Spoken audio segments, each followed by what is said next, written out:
फटाक खबर सिर्फ 30 सेकंड में। डाउनलोड कीजिए तक ऐप।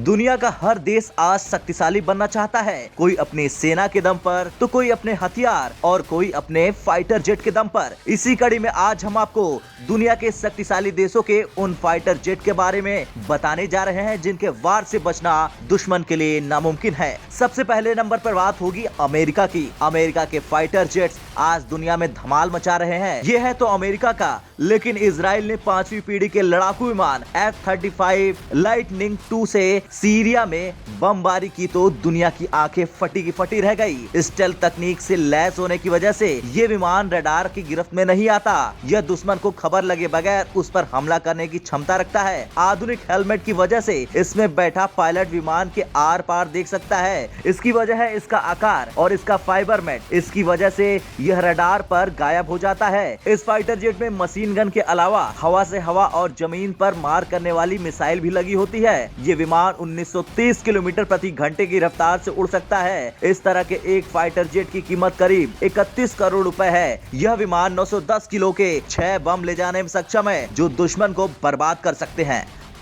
अब बात करते हैं भारत के ब्रह्मास्त्र के बारे में, यानी राफेल के बारे में। दरअसल राफेल लड़ाकू विमान की रेंज 3700 किलोमीटर है। यह अपने साथ कई तरह की अलग अलग मिसाइलों को ले जा सकता है। राफेल की लंबाई 15.30 मीटर और ऊंचाई 5.30 मीटर है। राफेल का विंग स्पेन सिर्फ 10.90 मीटर है, जो इसे पहाड़ी इलाकों में उड़ने के लिए आदर्श एयरक्राफ्ट बनाता है। विमान छोटा होने से उसकी मैन्यूवरिंग में आसानी होती है। भारत के राफेल लेने के कारण राफेल की बिक्री इतने हाई स्तर पर पहुंच गई कि आज राफेल ऑर्डर को फ्रांस पूरा नहीं कर पा रहा है।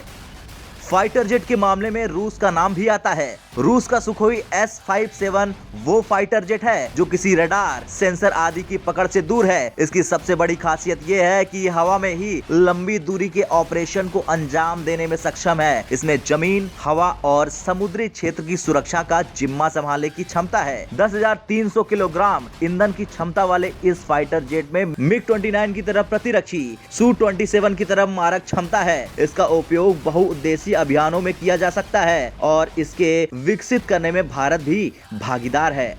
अब जब बात रूस की हो और चीन पीछे रह जाए, ये हो ही नहीं सकता। चीन ने अपने fighter jet Chengdu J-20 fighter jet को साल 2017 में अपनी सेना में शामिल किया तो अमेरिका जैसे शक्तिशाली देशों की आंखें फटी की फटी रह गई। इस 5वीं पीढ़ी के लड़ाकू विमान की सबसे बड़ी खासियत ये है कि ये भी सिंगल सीटर और 2 इंजन वाला लड़ाकू विमान है। किसी भी मौसम में और किसी भी परिस्थिति में मिशन पर जाकर दुश्मन के ठिकाने को तबाह कर सकता है। अब बात पश्चिमी देशों की, तो यूरोप के देशों ने एक फाइटर जेट बनाया जिसका नाम दिया यूरोफाइटर टाइफून। भारत के लिए जरूरी 126 लड़ाकू विमानों की प्रतिस्पर्धा में यूरोफाइटर टाइफून ने भी बाजी मारी थी, लेकिन रख रखाव समेत अन्य कीमतों के ज्यादा होने के कारण यह L2 आया था। इस प्रतिस्पर्धा में यूरोफाइटर टाइफून को परखने वाले भारतीय फाइटर जेट पायलटों विशेषज्ञों के अनुसार किसी भी तरह से यह राफेल से 19 नहीं है।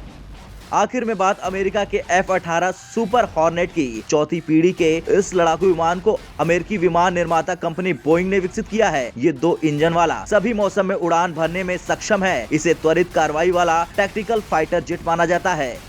ब्यूरो रिपोर्ट, भारत तक।